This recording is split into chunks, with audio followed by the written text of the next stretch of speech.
اور میں بڑے عجیب اور ناقابل یقین مناظر دیکھتی، ایسی بولیاں اور زبانیں سنتی جو پہلے کبھی نہیں سنی تھی، اور مجھے ایسی چیزیں دکھائی دیتی جنہیں دیکھ کر میں حیرت میں پڑ جاتی، عجیب و غریب سواریاں دیکھ کر میں دنگ رہ جاتی، لوہے کو عجیب عجیب شکلوں میں سڑکوں پر دوڑتے دیکھ کر مجھے وحشت سی ہونے لگی، اور فاصلے پھیلتے اور سمٹنے نظر آتے تو میں حیران ہوتی، اور پھر جب میری آنکھ کھلتی، میرے حواس پوری طرح بیدار ہوتے، تو مجھے ایک ایک بات یاد آتی، اور یہ سب میرے ساتھ کیا ہو رہا ہے اور کیوں، اور میری سمجھ میں کچھ بھی نہیں آتا۔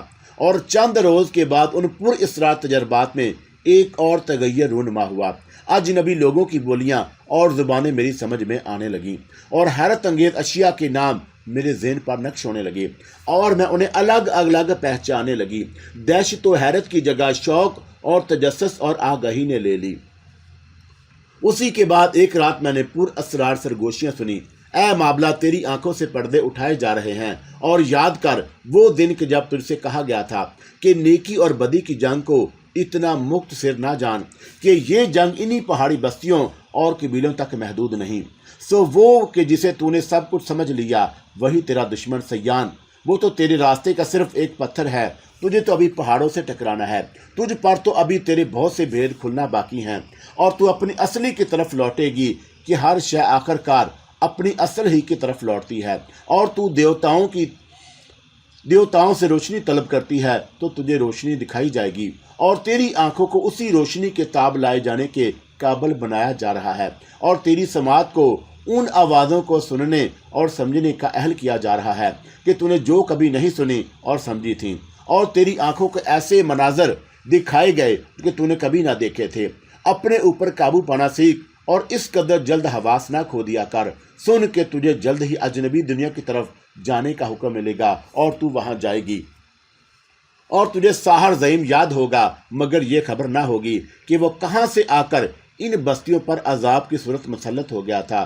تو سن اے مابلہ کہ وہ لانتی ساحروں کی ایک بستی سے آیا تھا، اور تیرے دشمن سیان نے بھی وادی سبز سے فرار ہو کر وہیں پناہ لی ہے، اور ساحروں کی وہ بستی جنوب میں 10 روز کی مسافت پر ہے، مگر اب وہ ہموار میدانوں کی طرف جا چکا ہے۔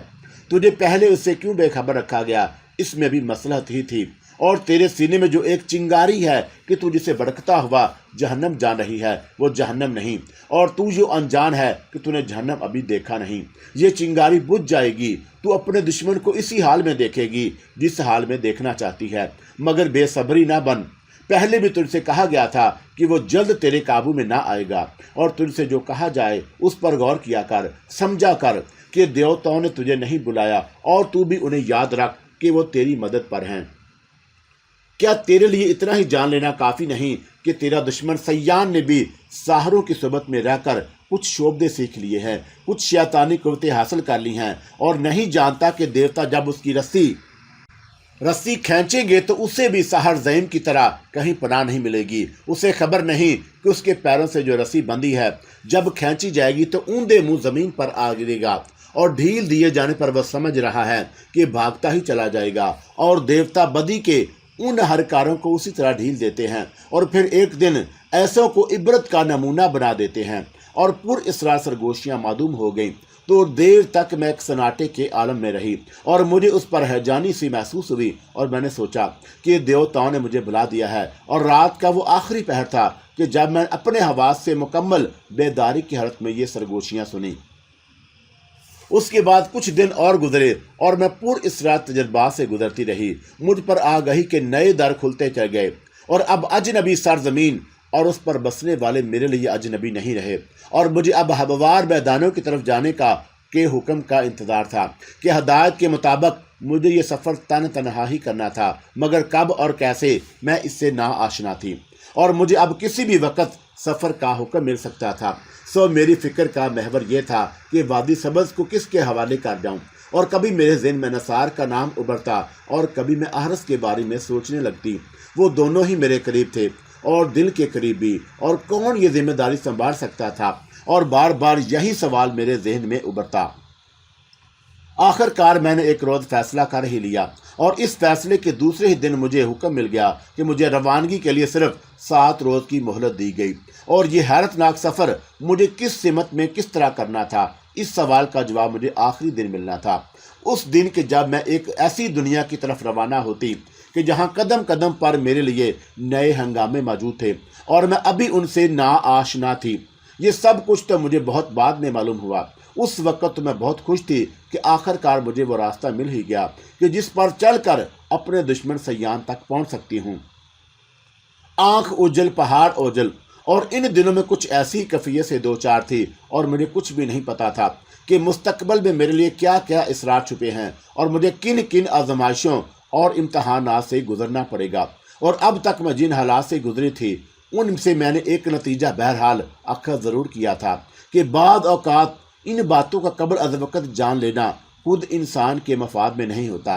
تقدیر، وقت اور حالات انسان کا راستہ متعین کرتے ہیں، اور اگر کسی کو پہلے سے یہ خبر ہو جائے کہ وہ جس منزل کی طرف پورے جوش و خروش، عزم اور ولولے سے بڑھ رہا ہے، وہاں پہنچ کر اسے گرد کارواں کے سوا کچھ نہ ملے گا اور اس کے اپنے سراب ثابت ہوں گے، تو پھر شاید اس کے قدم نہ اٹھ سکیں، اور ایسے میں وہ یہ بھی بھول جاتا ہے کہ وہ بھی گرد کارواں میں بھی اس کی منزل کے لیے ایک اشارہ ثابت ہوتی ہے، اور منزل کی طرف بڑھتے ہوئے میں نے پڑاؤ بھی ضروری ہوتا ہے تاکہ آدمی اپنی توانائیوں کو مرتبہ کر سکے، اور یہی معاملہ تقریباً میرے ساتھ تھا۔